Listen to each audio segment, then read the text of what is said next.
Assalamu alaikum everyone. Today's episode is going to be on a topic that I am recently going through and something that I'm recently struggling with. So I always try to make my episodes in regards to my emotions or, things that I love to talk about. And this is a topic I enjoy talking about, but it's not an easy one. So inshallah, today I'll be talking about dealing with accusations and dealing with people who don't want to be helped and what you can do in this situation, because this topic goes a lot more deeper and it has a lot more depth than people try to make it seem.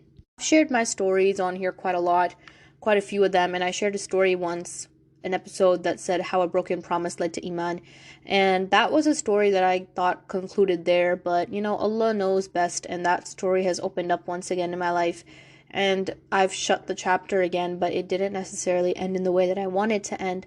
And I don't know, I feel like we all have different situations in our life where we want to change things and we want to help people, but they may not want to be helped right now, or it may not be written in their qadr right now to be helped. And I feel like this is why it is such an important topic.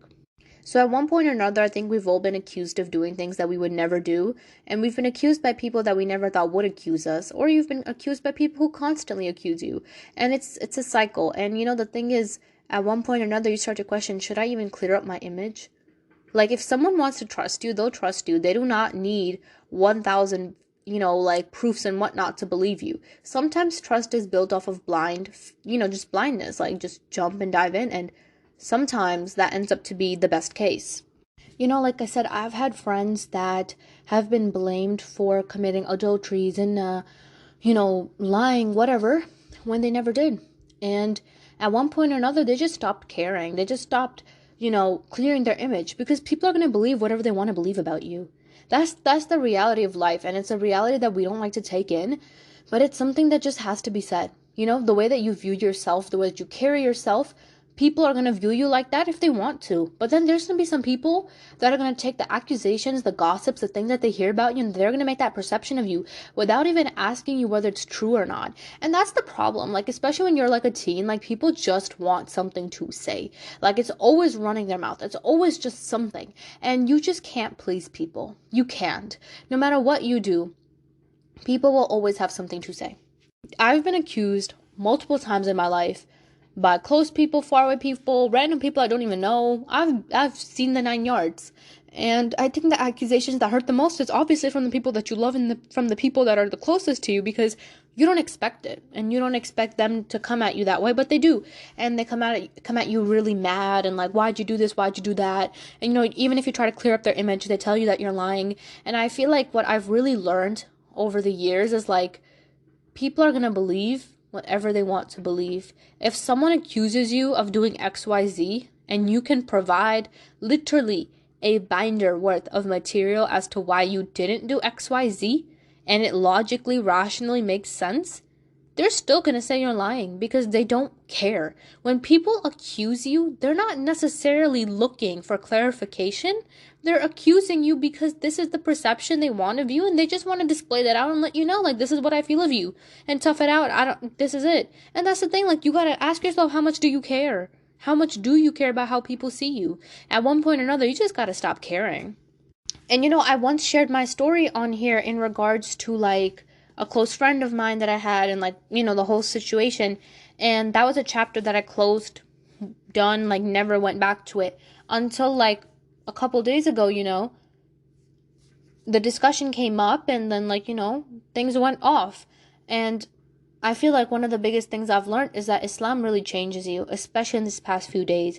I've talked to people, again, like I said, from my past, that were like, hey, you want to link up, you want to catch up, you want to do this, da-da, and I'm just like, oh yeah, I can't do that, sorry. You're just not my type of company anymore. You're not like the best people for me to be around. My religion would not support me being around you. And I feel like it's shocking because 5 years ago, 4 years ago, if you asked yourself if you would be able to do that, you'd say no, because you were such a different person then.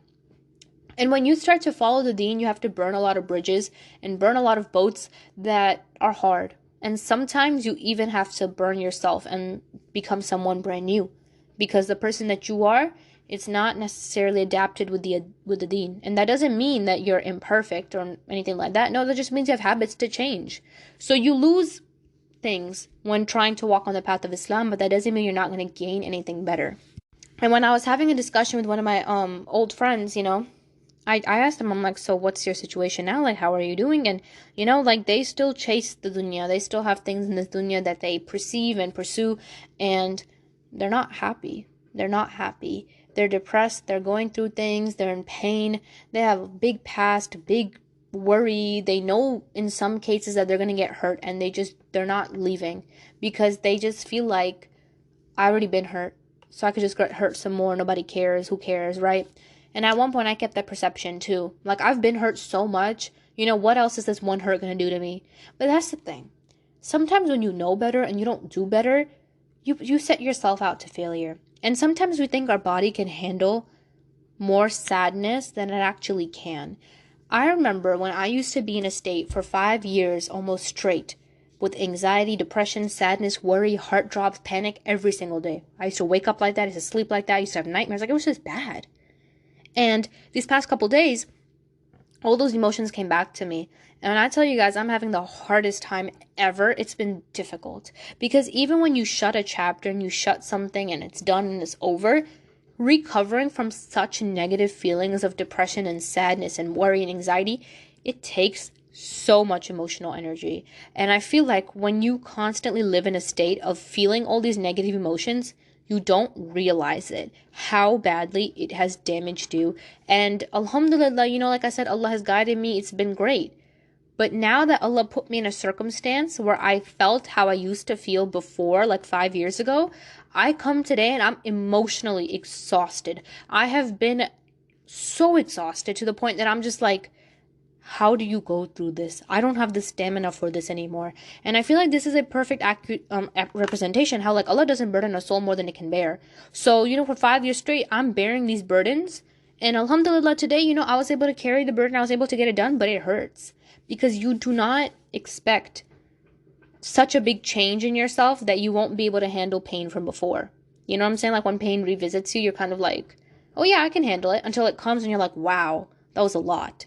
And that's kind of something I've been going through right now. And I feel like one of the things that I really struggle with is I'm the type of person that I want to fix everyone. Like if someone's going through something, I'm going to try to fix it. I'm going to try to help you. And alhamdulillah, as my podcast grows and I hear people's stories and whatnot, I've had lots of people come to me for advice and they're like, oh, you changed me. You helped me get on my deen. Mashallah, mashallah, alhamdulillah, alhamdulillah, may Allah, bless that. But it kind of, at one point or another, you start to think like, okay, yeah, Allah's the controller of hearts. But I'm just so glad that, people benefited. So when the situation came up and, I had an old friend that was at one point invested in Islam, and I started to bring up Islam again, and I'm like, yo, this is like what you do, like what you're doing right now ain't right. Like, let's fix it out. And the answer I got was just not it. It was, I'll take it into consideration. I'll look at this later. I don't think I'm ready for this right now. And I'm putting my effort. I'm like, what are you doing? Like what's happening? Like, I've always talked to people and they've always been ready to listen and accept Islam. Like, what's happening? Why isn't it budging? And I tried for days to make this old friend see the good in Islam, but it just didn't work. And I told that person straight up, like, in some of the activities that they're doing, like, you're bound, like, you're gonna get hurt. You put yourself in a position to get hurt. And I've told them, like, people are seeing things that you're not seeing. And regardless, when you commit something haram, you're going to get hurt. You always will. That's a promise. That's an unsaid. Things that are haram for a reason, so you're gonna get hurt. And I was very vocal about that, and they were like, yeah, I know I'm gonna get hurt, I know, but I'm just gonna be careful about it because, who cares? Like, I've been hurt enough in my past. And I was just sitting there, and I was just staring at my phone. I'm like, what's happening? Like, I'm just so, like, I thought that this would be different. And that's the thing. Like I said, I'm not a professional dawah giver, but I try a lot to take emotion in factor and see how this person is and see their past and see how we can work through it. And I was doing the same strategy that I always did, and it just wasn't working. And when I tell you this took a toll on me. And it's not because I have pride in what I do. That's never the case. The case that it came down to be was, I thought to myself, why am I not able to change this person? Why am I not able to help this person? Why are they rejecting Islam? I've never had anyone reject Islam like this. And this is a case that I've seen 5 years ago, and this case has opened up again 5 years later, and it's not changing. So this has been something that I've been working on for 5 years. It's not changing. And for 3 years in between, there was no association. So why is this case not changing? Why isn't this person practicing and accepting Islam like as they should? And one thing that I always tell everyone is like, Allah's the controller of hearts. You can do what you want, you can run around, you can put all your effort, but until someone wants to be changed on their own and they try to change the condition of themselves, that is when Allah changes you, that is when Allah helps you. And I kept reminding myself that. I'm like, Allah's the controller of hearts, and maybe this person right now is just not for them to be guided. Maybe they won't be guided at all. Maybe we don't know. We don't know. And I feel like sometimes not knowing is the biggest part of anxiety, because you don't know what's going to happen and whether it's going to end up good or bad. So when the conversation ended with this person, and they just told me straight up, like, I'm ready to get hurt again. I don't care. Like, I feel off with God and I don't have a good relationship with God. And I really tried to focus and pinpoint. I'm like, why don't you have a good relationship with God? We ask God for things and sometimes they don't get answered. It's about keeping patience. Like, I had a big conversation about it and eventually it just didn't work. And just today, maybe like 2 hours ago, parted ways. I blocked them and I let it go. And that's the thing. Sometimes in life, people pick their own path and you can't make them change. You just can't.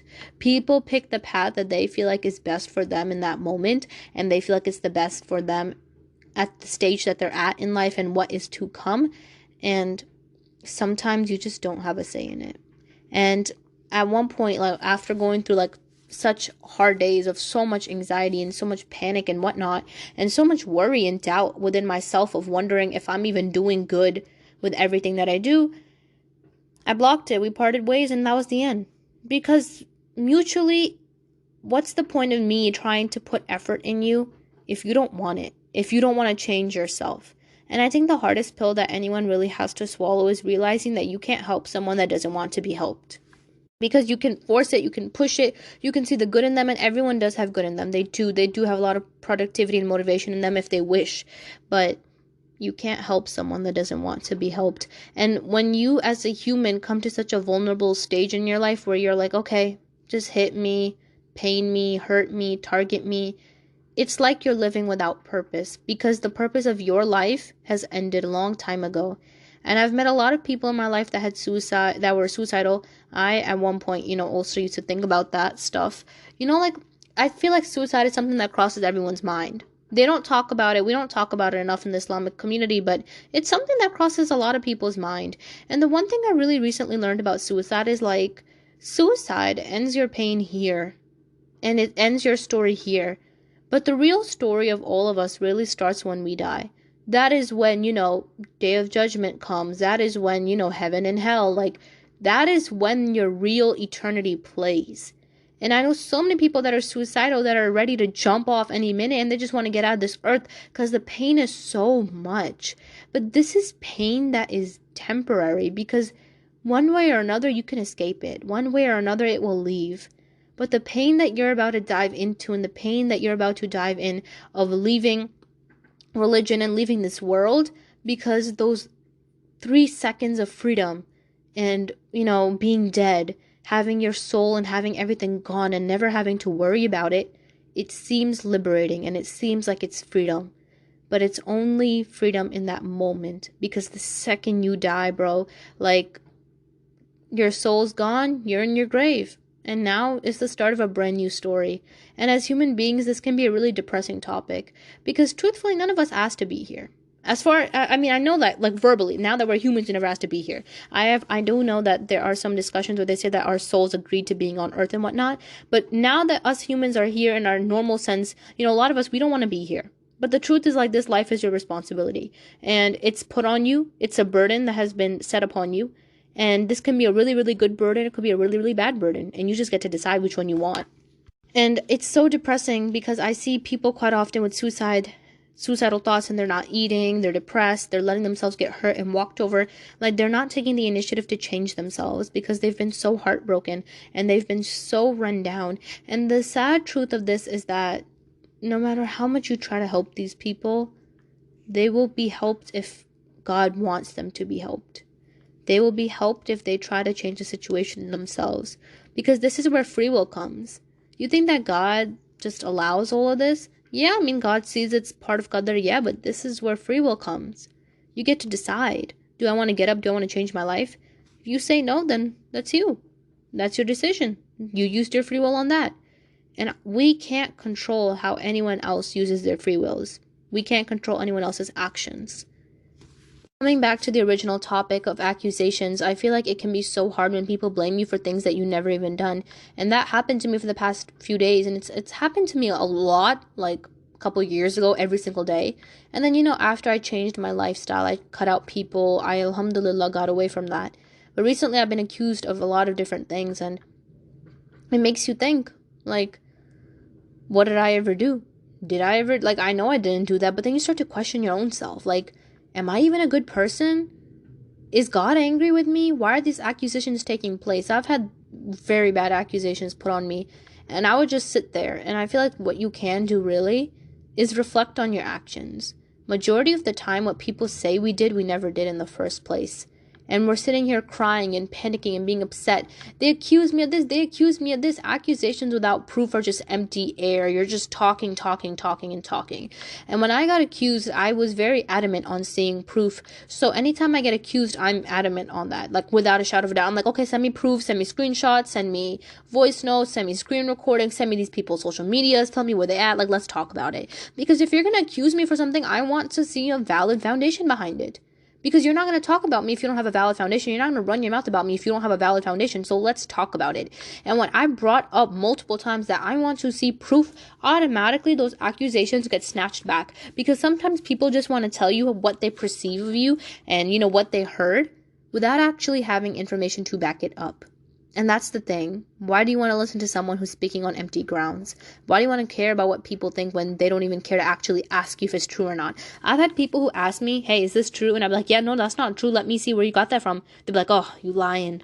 Why'd you ask me then? Why'd you ask me? If you think someone did something, don't accuse them. Ask them for clarification. That's how this works. If you are questioning on someone's actions, you do not have the authority to sit there and blame them and tell them that they did something, because that's an empty accusation. There's no proof behind it. There's no evidence behind it. And if you don't have evidence to back up an accusation, then you might as well just shut up, because you're running your mouth and you're just showing how you perceive this person. You're not actually saying what is and what isn't. You are just saying what your mindset is thinking, what your mentality thinks of this person. And what your mentality is on other people does not matter. Hate to break it to you, it doesn't matter. Nobody gives a crap about the way that you view other people. Nobody gives a crap about how I view other people. It doesn't matter. That's not what we live here for. And if you feel like this is what life is about, you are very narrow. You are so narrow.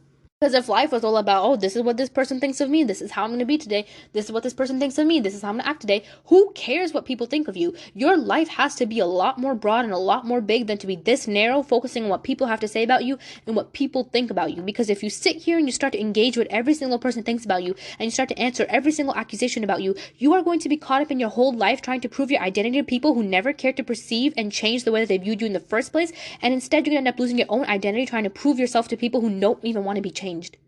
And you don't deserve that. When you work so hard on becoming who you are and your identity and what you want for your deen and what you want for yourself, you do not give anyone the right to tread and walk and step all over that just because they have a different image of you. Your image of me is not my responsibility. Anyone else's image of you is not your responsibility.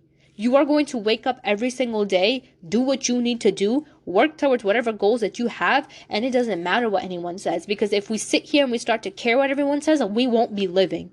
We'll be sitting here as like a constant court trial, clearing up our image. Your life is not here to clear up images. You live as you want to live. You live according to the deen. You do what you need to do. Allah knows exactly what you did. No one can sit here and blame you when Allah, the all-knowing, the witness who sees it all, knows. And when Allah knows, I swear, bro, from the bottom of my heart, there is so much justice that goes on. I've had people that blame me for stuff that I would never imagine doing, and I would do everything to clear my image, and they literally made my life a living hell for 3-4 years straight. And I would do everything to clear my image, and they just never cared. And so at one point or another, I left it be, and I said to them, the truth will come out one day, and I stand by this. The truth is going to come out one day, and you're going to realize that the truth was not what you believed. And at that point, whatever guilt you have, whatever you feel, it's your responsibility. It's your responsibility. And we should forgive people, of course, when they think wrong of us, because the most merciful Allah, He forgives us, right? So we should at least forgive people. And I stand by that. We should forgive people. We don't have a choice on whether or not you want to forgive. You should forgive for the sake of Islam. So if someone comes to you with guilt, forgive them. But when it comes down to the discussion of truth always coming out, trust me, it does. Whether it's today, tomorrow, a month from now, a year from now, even if it's 5, 10 years from now, the truth always comes out. And if it doesn't come out in this life, it's going to come out in the next life. So if I were you, I would not sit here and boldly accuse and talk crap about people and run on gossip and assumptions, because one day the truth will come out in front of you. The truth of what you said about these people and the people that you lost in your life because of your accusations, and the truth about the people that you care about, this will all come in front of you. And on that day, you are going to have to answer to Allah as to why you sat there and act like you were the all-knowing, the all-powerful, the all-best, and why you sat there and acted like you ran this thing when you did not. You never did, and you never will. You will never run life. That's not how this works. Life runs you. It's qadr. Allah plays a big role in it. Your free will plays a role in it. Yes, you have a choice on what you want to do. But if you think you're sitting here running your life, everyone else's life, this globe, you're delusional, because that's not how this works. So first of all, if you're someone that gives accusations out, humble yourself, because you do not know everything. And if you're someone being accused, humble yourself as well, because it doesn't matter what people say about you. It doesn't matter what people think is bad or good about you. We all have bad things in us. So there's no reason for any of us to act like we're superior or better than anyone else. We all have bad things in us. But what matters is how much of you is trying to fix those bad things. How much of you is trying to fix those bad habits. And if you are, then okay, 100%. That's okay. But don't ever let anyone just strut up over and walk all over you and, do whatever they want with you just because you feel like you have something to prove to them. In life, no one owes you crap. No one owes you an explanation. No one owes you to even talk to them. No one owes you a text message. No one owes you anything. Anything. I can disappear from my best friend's life right now if I wanted to. Practically, I love her. She would kill me if I did that. But logically, I don't owe anything to anybody. Because I was here alone, I'm going to die alone. That's just how it is. I'm not going to be able to give an explanation to anyone. Except God. That's the thing. Our explanations go to God. And when someone accuses you of doing things like adultery, dating, whatever, whether it's the extreme end, even murder, like whatever it is, if people accuse you and you never did it, take a breath and stop worrying. Because they want to accuse you, be like, okay, cool, go ahead. Because on the day of judgment, when those accusations come false, whether it's this world and the Akhirah, they're going to come out. Everything's going to come out. And on that day, Allah will be witness, especially for those that went through injustice. Because it is injustice to blame someone, to put a title on someone, to accuse someone for something they never did. Our beautiful Maryam, alayhi salam, may Allah be pleased with her, people put so many bad accusations on her. She went through so much. Just for Isa alayhi salam, when he was born and whatnot, people were like, oh, she did something unlawful. She did something bad. That's why she had a kid. That's not how this works. Because now look, we all know the truth. She never did anything. She never did anything. She was blessed. Allah gave her provision. It is what it is. But imagine back in the day, imagine Maryam alayhi salam comes out with a kid and the community's just staring. They're just sitting there gossiping, lying, getting aggressive, accusing. They don't know anything. As humans, they're jumping to what they think is right. They're jumping because, she had a baby automatically. She did something unlawful. She's not married. But that doesn't mean she actually did. We all know she was blessed with a miracle. And now imagine those people, they're, been dead and gone. May Allah have mercy on them. They're gone. Imagine on the day of judgment when the truth comes out towards them. You accused a girl who was a virgin, who never did anything wrong, for doing the worst things, for, having sex outside of marriage. You accuse her for all of these things, only for it to not be true. And only for her to be blessed with a miracle, and a miracle baby, really, Jesus, peace be upon him, a prophet, who honestly changed so many things. Changed such a big history. Played a really big role in Islamic history, only for her to be blessed with that. And you sat there with your chest telling her that she committed adultery. Do you see how scary that is? Because when on the day of judgment, those people are going to be asked about it. Likewise, we're not doing anything different here. There'll be girls that are modest, trying to become better Muslims, that are trying to become better individuals, and people will literally come up to them and yell at them and tell them that they are bad individuals, that they are committing adulteries, and no proof, just talk, just talk. And it's sad because just talk ruins a lot of images. There's a lot of images out there that have been ruined because of people's gossips. But it's okay, because if your image with Allah is good, then life is going to be good to you regardless what people say. If you think your life works on what people treat of you, it don't matter. It does not matter. People, they always say like, oh, I had so many rumors around me, or I was at work and people made a bad image of me, I got fired, I don't have any money anymore, this is that.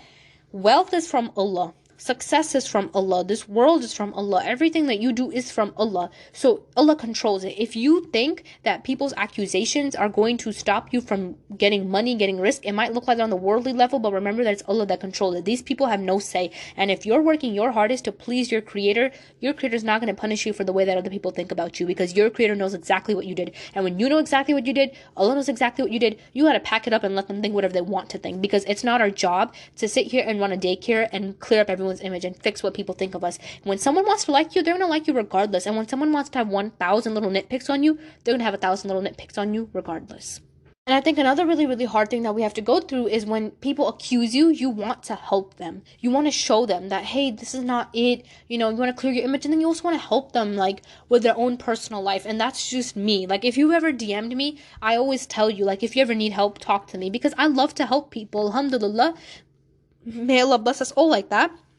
It's something I love to do, and of course, if you ever need help, you guys know that I'm here for you guys, and you guys could DM me and whatever. But it's something I like to do, and so I try to help everyone. May Allah, be accepting and pleasing of it and whatnot. But when you try to help people that don't want to be helped, you're ruining it.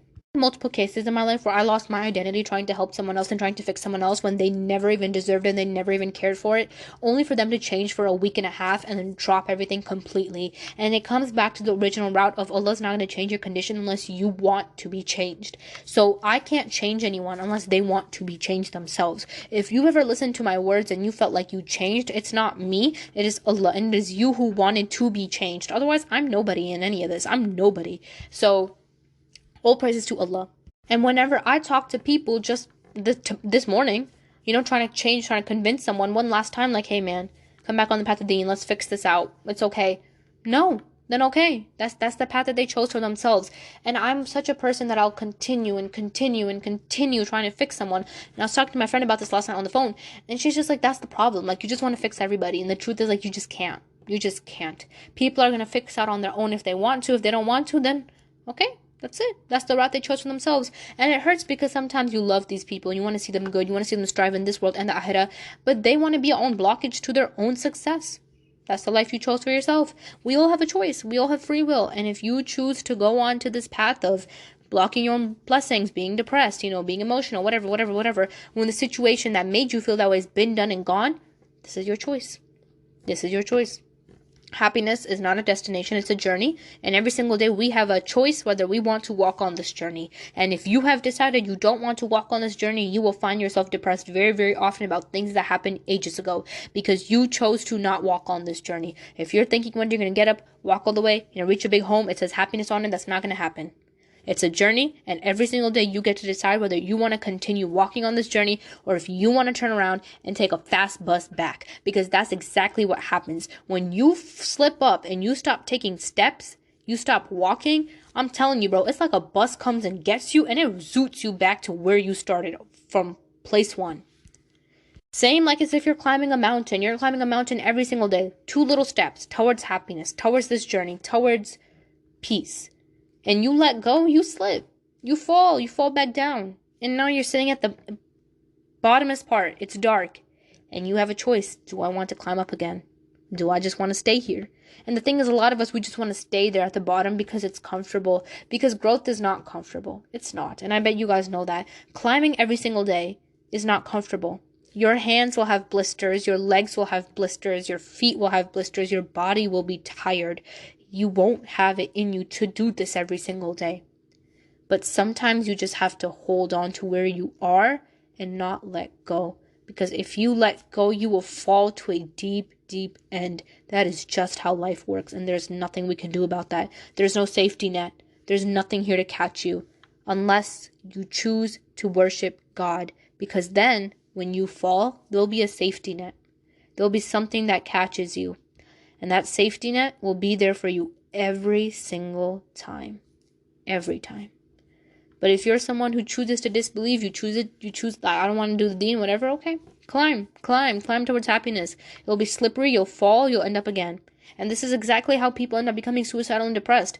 You get tired of climbing at one point, you get tired of falling, you get tired of doing it again. This is why the safety net is important. And this safety net comes from God. Because if the safety net was controlled by us, we would never want to fall in the first place. We would just want to keep going. But this safety net is not from us. This is from God. And in order to gain the safety nest, you have to believe. You have to be on the deen. You have to do these things. You have to try your best to please Allah. Because the safety net is not something that all of us get. Put that perspective in your brain and run with it. And I know that it's not easy because there's a lot of people in life that we wish that we can help, that we wish that we can change, that we wish would come on the deen, and they don't. And it is what it is. You can't help them. Allah guides whoever's heart that He wills. And when Allah wishes to guide that heart, it will run. 3 seconds and it'll be here. And it could be the most pious person in the world. And if Allah wills, that heart will never be guided.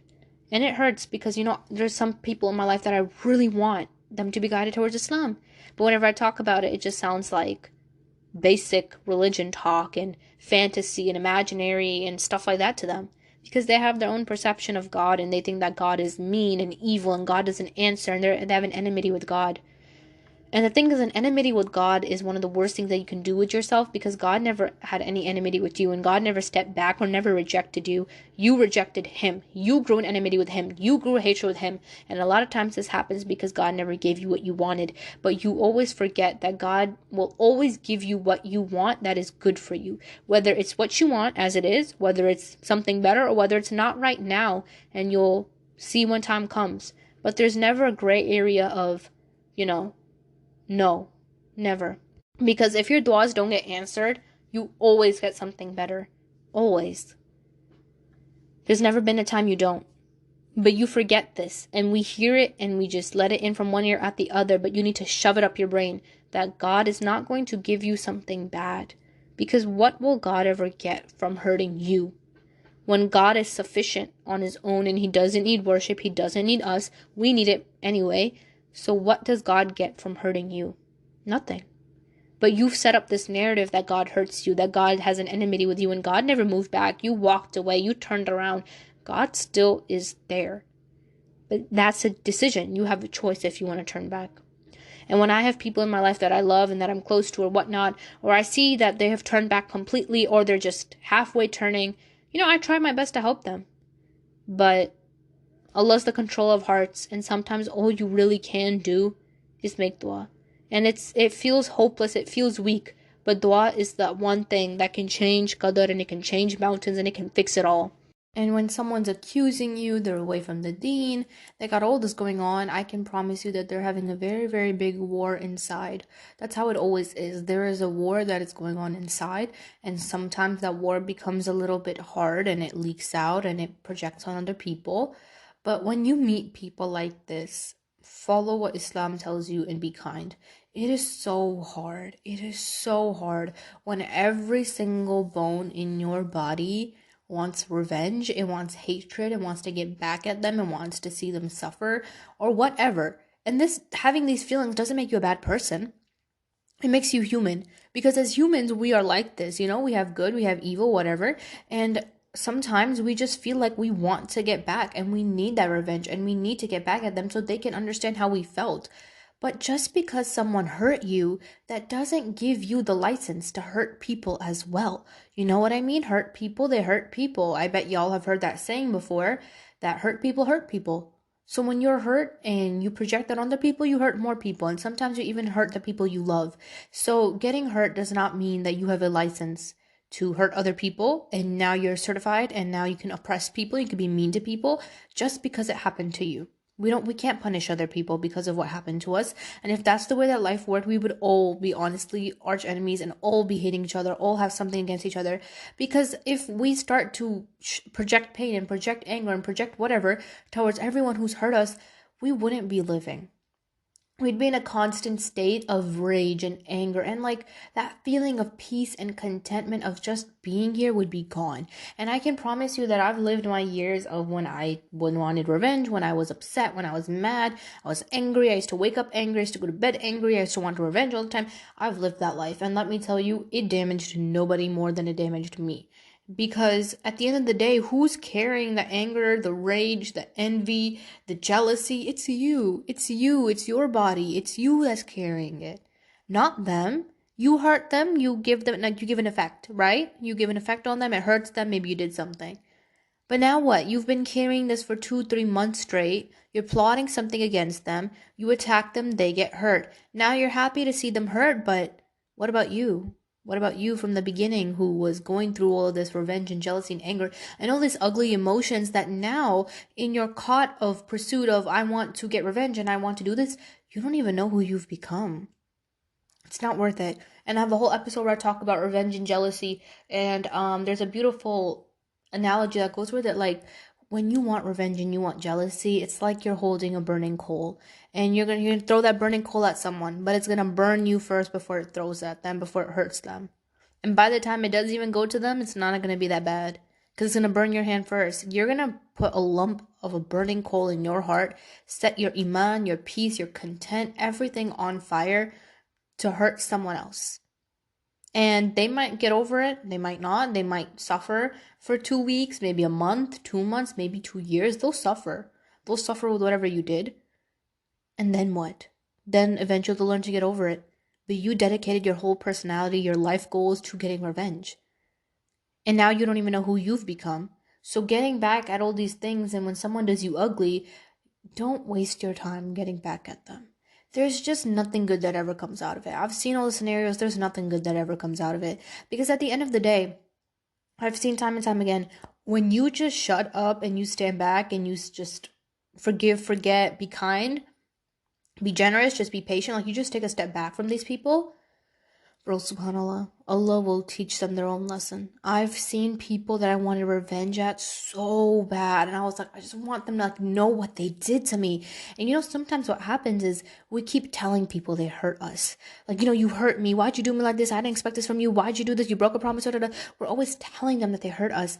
And the reason why we do this is because sometimes we want closure. We want them to own up to what they did. We want to know why they did what they did. And I have had far too many relations in my life where I had no closure from like my own friends. Like, I'm talking like girls that I was friends with for ages, and they'll just disappear on me. And I would feel so upset because what happened to, you know, like spending all this time together, doing whatever together, like there's never closure. So I've seen lots of cases when there's no closure, and I can tell you confidently that yes, closure makes things easier, but closure isn't everything. Because with closure comes acceptance. And there's a lot of people that get closure, but they don't want to accept it.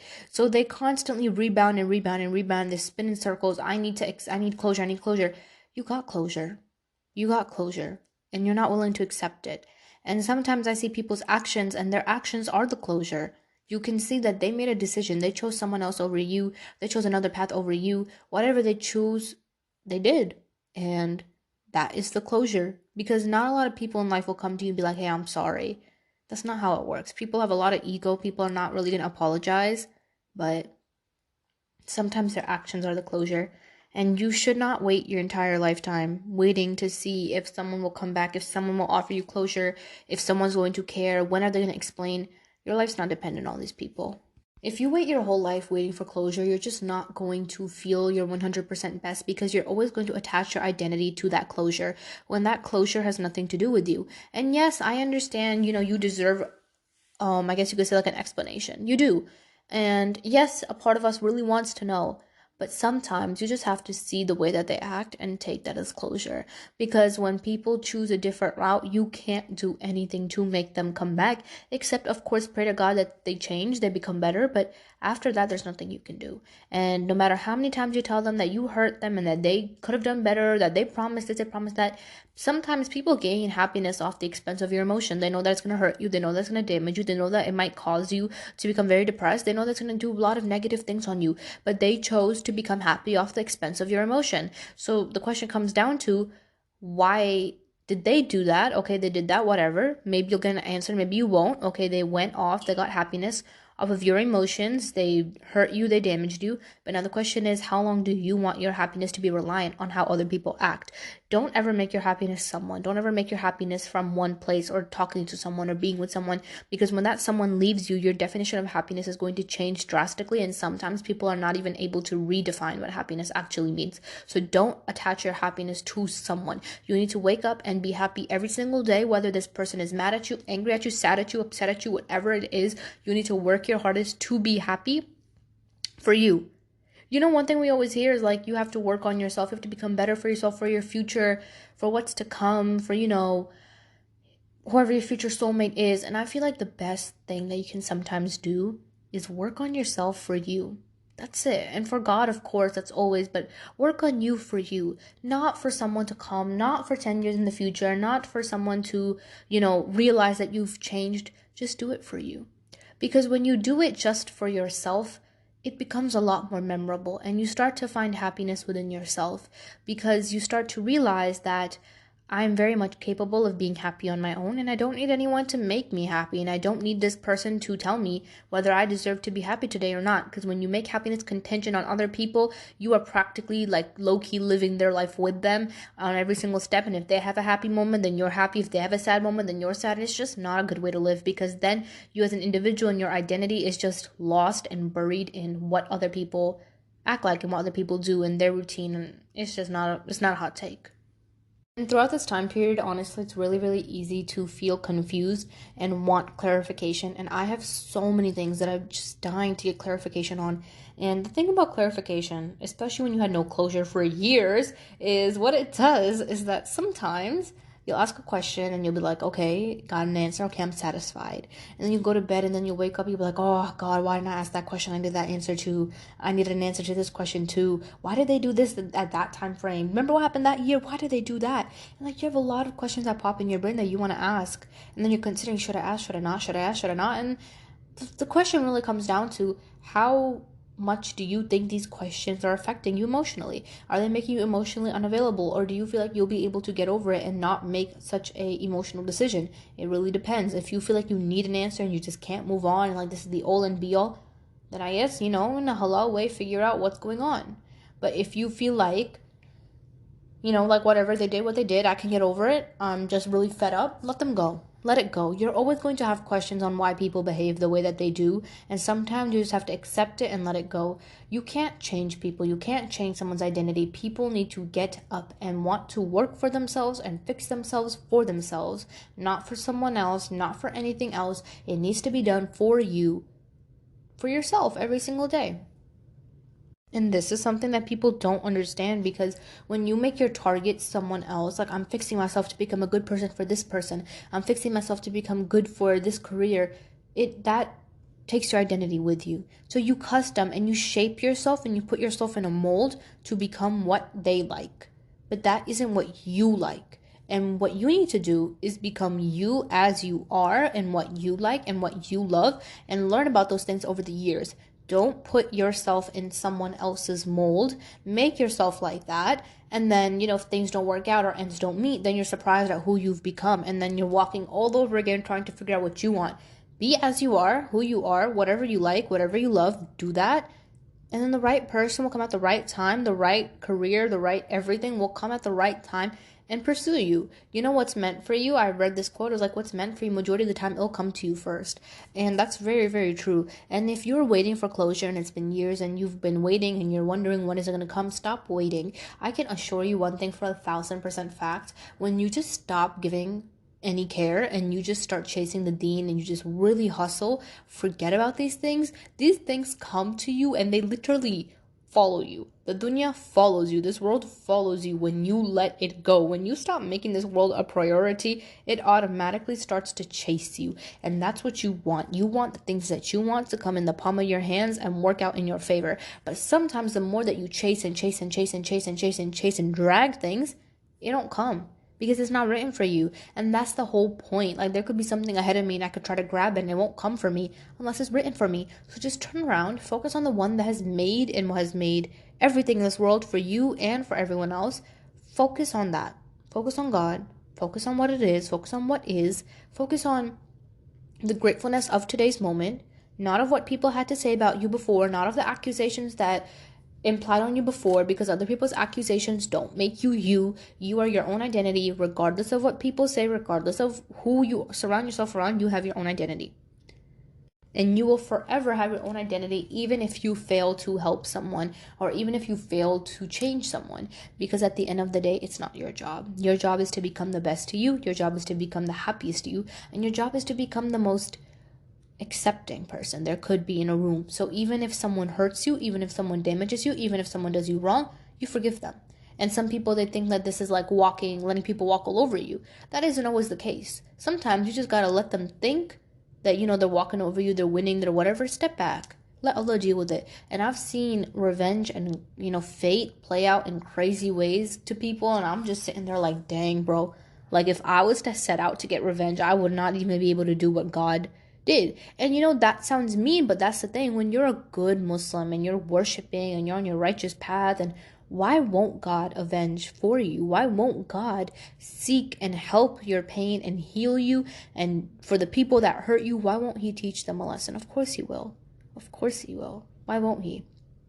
So don't worry about going out of your way to chase these things and chase this revenge and chase whatever because you feel like you can do better.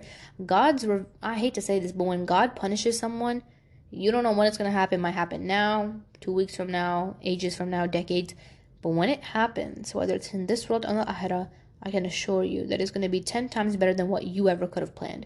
And I'm not saying to wish bad upon people. This sounds like I'm saying, make dua against them and be like, oh, Allah, please punish them. No. Because when you forgive someone, you don't wish that. You just try to let it go and you try to heal from it and you try to exclude them from your life. So let them go. God will deal with whatever he needs to deal with, who he needs to deal with at the right time, and let that be. Let go, let God. God will handle it. Inshallah, this episode benefited someone. I hope that you guys liked what I had to say, because, girl, I was just venting up in here, but inshallah, you guys are well. I hope that Allah keeps all of you safe. Assalamu alaikum.